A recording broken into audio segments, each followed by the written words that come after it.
नमस्कार, आप देखना शुरू कर चुके हैं लाइव सिटीज को। मेरा नाम शेख है। बिहार में विधानसभा की एक सीट पर उपचुनाव होने जा रहा है। आपको पता है कि पटना की बांकीपुर सीट पर उपचुनाव हो रहा है और आज से नॉमिनेशन फॉर्म भरने की प्रक्रिया भी शुरू हो गई है।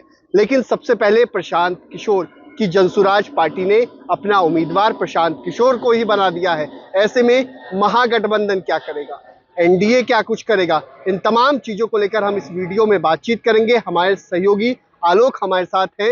उपचुनावों को लेकर तो घोषणा हो ही गई थी, आज से नॉमिनेशन फॉर्म भरने की प्रक्रिया भी शुरू हो गई है। 13 तक नॉमिनेशन फॉर्म भरे जाएंगे। महागठबंधन एनडीए क्या कुछ करेगा, क्योंकि जनसुराज मतलब त्रिकोणीय मुकाबला हो गया है। जनसुराज ने तो प्रशांत किशोर को चुनावी मैदान में उतार दिया। महागठबंधन और एनडीए क्या करेगा? महागठबंधन की तो जहां तक मेरी जानकारी है आज से कल तक में संभवतः आज ही उम्मीदवार की घोषणा हो जानी है। अगर आज नहीं हुई तो कल तो पक्का होनी है। और आरजेडी की ओर से प्रत्याशी दिया जाएगा, इस बात की पहले भी जानकारी दी जा चुकी है। आरजेडी के मुख्य प्रवक्ता शक्ति सिंह यादव ने भी कह दिया था इस बात को लेकर। जाहिर सी बात है उन्होंने तेजस्वी यादव से बात करके ही ये बयान दिया होगा। और आरजेडी के तमाम जो वरिष्ठ नेता हैं वो आरजेडी के उम्मीदवार की घोषणा कर देंगे, सिंबल भी दे दिया जाएगा। मेरे ख्याल से संभवतः रेखा गुप्ता जो कि चुनाव लड़ी थी 2025 में विधानसभा का चुनाव लड़ी थी नितिन नवीन के खिलाफ। नितिन नवीन को 96,000 वोट आए थे, रेखा गुप्ता को 46,000 से अधिक मत प्राप्त हुए थे, सेकंड नंबर पर रही थी। खैर, बांकीपुर वो सीट है, आपने कहा बांकीपुर में चुनाव हो रहा है, 30 जुलाई को वोटिंग होनी है। मैं तो अपील करूंगा लोगों से, आम लोगों से, क्योंकि मैं भी बांकीपुर का ही वोटर हूँ, वोट जरूर दें, चाहे जिसे मन उसे दें, वोट जरूर दें। लोकतंत्र को स्वस्थ रखने के लिए वोट देना आवश्यक है। खैर, अब हम बात करेंगे बांकीपुर सीट की। हॉट क्यों हो गई है सीट? क्योंकि यहाँ पर त्रिकोणीय मुकाबला ही दिख रहा है। बीजेपी की ओर से कौन? नितिन नवीन जो कि बीजेपी के राष्ट्रीय अध्यक्ष हैं, उनके इस्तीफे के बाद ये सीट खाली हुई। 2005 में जब उनके पिता नवीन किशोर सिन्हा जी का निधन हो गया था, उसके बाद ये सीट खाली हुई थी और फिर नितिन नवीन उपचुनाव में ही विधायक बनकर आए थे। अब नितिन नवीन बीजेपी के राष्ट्रीय अध्यक्ष बन चुके हैं और मेरी जानकारी में 8 तारीख को यानी कि परसों वो पटना पहुंचेंगे। कई सारे नामों की चर्चा है, नीलरतन घोष के नाम की चर्चा है, फिर आशीष सिन्हा के नाम की चर्चा है, जो कुम्हरार में अरुण सिन्हा जी थे उनके बेटे हैं, अजय आलोक के नाम की चर्चा है, रणवीर नंदन के नाम की चर्चा है, कई सारे नामों की चर्चा है। या फिर बिहारी बाबू शत्रुघ्न सिन्हा के बेटे लव सिन्हा के नाम की भी चर्चा है, क्योंकि शत्रुघ्न सिन्हा उधर बीजेपी की ओर जाते हुए दिख रहे हैं। अभी गए नहीं है लेकिन जाते हुए दिख रहे हैं। खैर, देखना होगा। लव सिन्हा 2020 में कांग्रेस से यहाँ चुनाव लड़े भी हैं, नितिन नवीन ने उन्हें भी हराया है। तो अब देखना होगा, क्योंकि त्रिकोणीय मुकाबला है। प्रशांत किशोर भी लड़ रहे हैं। देखिए, प्रशांत किशोर की भी शक्ति है। प्रशांत किशोर नारे अच्छे करते हैं और फैक्ट्स रखते हैं, रणनीतिकार हैं। उन्होंने कई लोगों को जितवाया है। लेकिन हाँ, बिहार में असफलता हाथ लगी थी, लेकिन कई राज्यों में आपने देखा है उनका जलवा चला है। लेकिन अब बारी खुद लड़ने की है। तो ये बात मान लीजिए बीजेपी की ओर से हो या प्रशांत किशोर की ओर से हो, धनबल का उपयोग तो खूब किया जाएगा।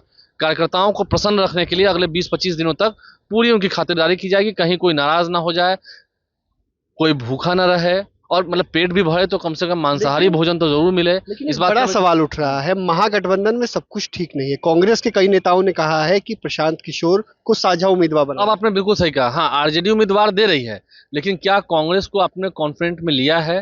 कांग्रेस नेताओं को कॉन्फ्रेंट में रखा है? नहीं, अभी तक कांग्रेस की ओर से कोई ऐसी प्रतिक्रिया नहीं आई है। अगर कांग्रेस ने प्रशांत किशोर को समर्थन दे दिया, देखिए अभी कुछ दिन पहले ही आपने देखा है, पिछले महीने में इंडिया अलायंस की बैठक हुई है दिल्ली में, और अब देख लीजिए इंडिया अलायंस का क्या हाल है। लेकिन अगर आरजेडी कांग्रेस यहाँ साथ हो गई इस चुनाव में, तो फिर त्रिकोणीय मुकाबला है। लेकिन आरजेडी अगर खुद लड़ती है तो ऐसा नहीं है, जो उनकी पार्टी का बेस वोट है एमवाई का, वो अच्छा खासा वोट यहाँ पर है, वो वोट उन्हें मिलेगा। और फिर इससे क्या होगा, इससे बीजेपी की राहें काफी आसान हो जाएंगी। बीजेपी को काफी इससे फायदा मिलना है और फिर आराम से बीजेपी जिसे चाहे उस उम्मीदवार दे सकती है, ज्यादा कोई दिक्कत नहीं होगी। क्योंकि लड़ाई प्रशांत किशोर से भी है, लेकिन आरजेडी को भी तो वोट मिलेंगे ना। लेकिन आरजेडी को भी तो अपना वोट बैंक है। लेकिन अगर कांग्रेस ने साथ दे दिया आरजेडी का, तो फिर अच्छा खासा वोट मिलेगा, ठीक ठाक ही वोट मिलेगा, और उतना वोट काफी है एक डिफरेंस पैदा करने के लिए। लेकिन फिर हमें याद रखना चाहिए, चुनाव है, चुनाव में कुछ भी हो सकता है। पूर्णिया में भी आरजेडी खड़ी हुई थी, बीमा भारती तीसरे नंबर पर रही थी, पप्पू यादव वहां चुनाव जीत गए थे। इसलिए चुनाव में और खास करके उपचुनाव में कुछ भी हो सकता है। हम जहां इस वक्त मौजूद हैं, ये वही विधानसभा है। इन्हीं सीढ़ियों से चढ़कर हम दिखाएंगे तस्वीरें, इन्हीं सीढ़ियों से चढ़कर जो जनप्रतिनिधि चुनेंगे, जो जीतेंगे, जो भी जनप्रतिनिधि बनेंगे बांकीपुर के, वो अंदर जाएंगे, सदन में बैठेंगे और यहीं पर खड़े होकर अपनी बातों को रखेंगे भी, सदन के अंदर भी, सदन के बाहर भी। हम इसी विधानसभा में इस वक्त मौजूद हैं, विधानसभा परिसर में हैं। और जहां तक बता दें, प्रशांत किशोर लड़ेंगे तो मजबूती से, तय है, मजबूती से लड़ेंगे, फैक्ट्स रखेंगे, लोगों की आंखें खोलेंगे। मैंने कहा ना, बीजेपी की ओर से कई नाम है, लेकिन नितिन नवीन को ही तय करना। नितिन नवीन परसों आएंगे, तो थोड़ा इंतजार बीजेपी के नेताओं को करना होगा। दिल की जो धक धक है वो बढ़ी हुई है। और जहां तक बात है आरजेडी की, आरजेडी में तो तय है कि उम्मीदवार देना है, रेखा गुप्ता ही उम्मीदवार होगी, जहां तक मेरी जानकारी है। 9 को नहीं तो 12 को, या तो 9 जुलाई नहीं तो 12 जुलाई, इन दोनों दिन में से ही कोई एक दिन उनका नॉमिनेशन होना है। प्रशांत किशोर का तो नॉमिनेशन डेट तय हो चुका है। अब बीजेपी का नॉमिनेशन कब होना है, क्योंकि अभी तो उम्मीदवार ही नहीं दिया गया है। नितिन नवीन भी उस नॉमिनेशन में रहेंगे, ये बात तय है। नॉमिनेशन में जो कार्यक्रम होगा उसमें नितिन नवीन खुद रहेंगे, क्योंकि उनकी प्रतिष्ठा की बात है, उन्हें अधिक वोट जीतना है, अधिक वोट लाकर ही जीतना है। और जैसा कि आरजेडी चुनाव लड़ रही है, तालमेल तो नहीं हो पाया प्रशांत किशोर आरजेडी में, क्योंकि वो अलग विचारधारा के हैं, ये अलग विचारधारा के हैं, दोनों एक दूसरे के खिलाफ ही लड़ते रहे हैं। तो ठीक है, ये अभी से त्रिकोणीय मुकाबले में मजा बहुत आने वाला है। कई सारे नाम है बीजेपी, मैंने कहा अजय आलोक का नाम है, रणबीर नंदन का नाम है, कई सारे नाम है। लेकिन प्रशांत किशोर को किस वोट बैंक का कुछ नहीं, प्रशांत किशोर को जो इंटेलेक्चुअल हैं, फिर कह रहे हैं बांकीपुर विधानसभा में इंटेलेक्चुअल पढ़े लिखे लोगों की संख्या बहुत है, कायस्तों की संख्या है। देखिए बांकीपुर में आप देखेंगे अच्छे अच्छे डॉक्टर्स आपको मिल जाएंगे वोटर, अच्छे इंजीनियर, अच्छे अधिवक्ता, अच्छे वकील होंगे, कुछ अच्छे पत्रकारिता जगत के भी पटना में आप देखते हैं जो टॉप क्लास के कुछ पत्रकार हैं, उनका भी विधानसभा सीट बांकीपुर होता है। कुछ तो दानापुर में भी है, कुछ कुम्हरार में भी है, सही बात है, लेकिन कुछ जो है वो बांकीपुर में भी है। तो यहाँ पे हो गया बुद्धिजीवी लोग, हाँ, मार्केट वाले लोग जिनका दुकान है। वैश्य समाज की बात, रेखा गुप्ता को क्यों लाया गया? वैश्य समाज का वोट कितना मिलेगा अभी हम नहीं कह सकते हैं, वो वैश्य समाज से आती है रेखा गुप्ता। और यहाँ पर वोट, अब देखिए ना, बाकागंज दलदली की अगर आप जाएंगे उधर, पूरा सोने चांदी का ही व्यापार है। कम से कम उधर होंगे तो 200-250 दुकानें सोने चांदी की होंगे। और जो स्वर्णकार हैं, आप समझ सकते हैं, तो उनका वोट बैंक किधर जाता है। तो व्यापारी बहुत है, अच्छे अच्छे शोरूम्स हैं बांकीपुर विधानसभा के अंदर, अच्छे अच्छे लोग, मैंने कहा इंटेलेक्चुअल लोग हैं, हाँ, गरीब लोग भी हैं, दबे कुचले लोग भी हैं, कई सारी ऐसी जो हम बैकवर्ड कम्युनिटीज की बात करेंगे, उनकी भी कॉलोनीज हैं, कई सारी SC ST की भी बस्तियां हैं, तो वो भी इफेक्ट होगा। हाँ, सब्जी, पटना का सब्जी बाग भी बांकीपुर विधानसभा में आता है। ये क्या लगता है, उपचुनाव में जाति पर होगा या चुनाव में देखिए, क्योंकि पता है सबको, इस बार सब ट्राई करने के मूड में है।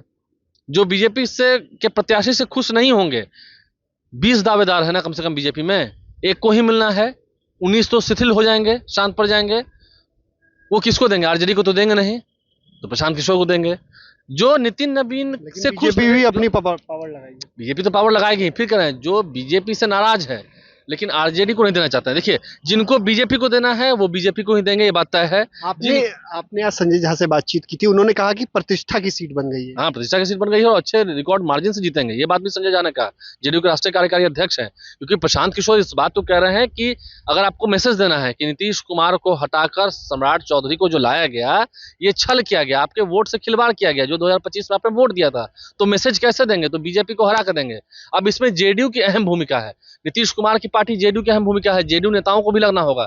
नहीं तो अगर बांकीपुर की विधानसभा सीट की बात करेंगे तो 10-15 हजार से ऊपर वोट जो है वो जेडीयू का परफेक्ट वोट है, उससे ऊपर नहीं कर सकते, 20 हजार तक वोट। तो अगर वो वोट अगर इधर उधर हुआ या अगर शिथिल पड़ गया तो भी बीजेपी को डैमेज है। फिर मैं कह रहा हूं, जो बीजेपी को देना चाहते हैं, कट्टर हैं, वो बीजेपी को देंगे। जो आरजेडी को देना चाहते हैं, कट्टर हैं, आरजेडी को ही देंगे, चाहे कितना भी कुछ कर लीजिए। लेकिन जो बीजेपी को नहीं देना चाहते हैं, ठीक है, जो आरजेडी को नहीं देना चाहते हैं, उनके लिए कब तीसरा चॉइस प्रशांत किशोर बन गया। इसलिए हम ये कर रहे हैं, कड़ी टक्कर है, कड़ा मुकाबला है और उपचुनाव है, कुछ भी हो सकता है। चुनाव में ये नहीं कर सकते हैं। प्रशांत किशोर ने कहा ना कि बीजेपी कहती है कि यहाँ पर, या लोग एक धारणा बनाए हुए हैं कि कुत्ता बिल्ली को भी दे देंगे बीजेपी के लोग तो जीत जाएगी। ऐसा नहीं होता है, लोग से ही पार्टी होती है, ये अहंकार में नहीं रहना चाहिए। तो खैर, लड़ाई दिलचस्प होगी, आरजेडी भी लड़ेगी, प्रशांत किशोर को भी लड़ना है। कांग्रेस की भूमिका क्या होगी ये देखना होगा, आरजेडी को फायदा है या प्रशांत किशोर को फायदा, ये देखना होगा, कांग्रेस को देखना होगा। और बीजेपी के पत्ते जब खुलते हैं तो फिर देखना होगा लड़ाई क्या होगी। लेकिन अगर कायस्थ को नहीं मिला और अगर किसी गैर बिहारी को मिला तो फिर बिहारी और गैर बिहारी की लड़ाई हो जाएगी। बीजेपी को ध्यान रखना होगा, नितिन नवीन को ध्यान रखना होगा। अब हो रहा है नीलरतन घोष बंगाली हैं, बांकीपुर के सब लोग कहाँ चले गए, नहीं है कोई काबिल आदमी बांकीपुर में। बिहार में कोई काबिल आदमी नहीं है, कोई कार्यकर्ता काबिल नहीं है, बंगाल से लाया जाएगा, ठीक है वो बिहार में रहे, बंगाली मूल के आदमी को लाके यहाँ जिताया जाएगा। अगर ऐसा कुछ एक्सपेरिमेंट किया फिर दाव उल्टा पड़ जाएगा, फिर बिहारी बनाम नन बिहारी हो जाएगा, वहां दाव उल्टा पड़ेगा। तो दाव उल्टा भी पड़ सकता है बीजेपी को। तो बीजेपी के राष्ट्रीय अध्यक्ष 8 तारीख को पटना आएंगे, देखना होगा। सेंटीमेंट की बात है, सेंटीमेंट अगर जग गया, जनता का सेंटीमेंट जगा दिया जिसने, वो जीत हो जाएगी। और नहीं तो फिर देखें त्रिकोणीय मुकाबला है, आरजेडी लड़ेगी तो फिर बीजेपी की राह आसान होगी। देखना होगा त्रिकोणीय मुकाबले में कौन जीतेगा, प्रशांत किशोर, महागठबंधन या एनडीए। देखने वाली बात होगी, ये तो वक्त बताएगा। 30 जुलाई को वोटिंग होनी है, नतीजे 3 अगस्त को आएंगे। तो देखने वाली बात होगी कौन जीतता है, कौन बाजीगर बनता है। मुकाबला त्रिकोणीय है, पसीना और पैसा दोनों बहेगा। बने रहिए लाइव सिटीज के साथ। हमारे यूट्यूब चैनल को सब्सक्राइब करिए, फेसबुक पेज को लाइक करिए। धन्यवाद।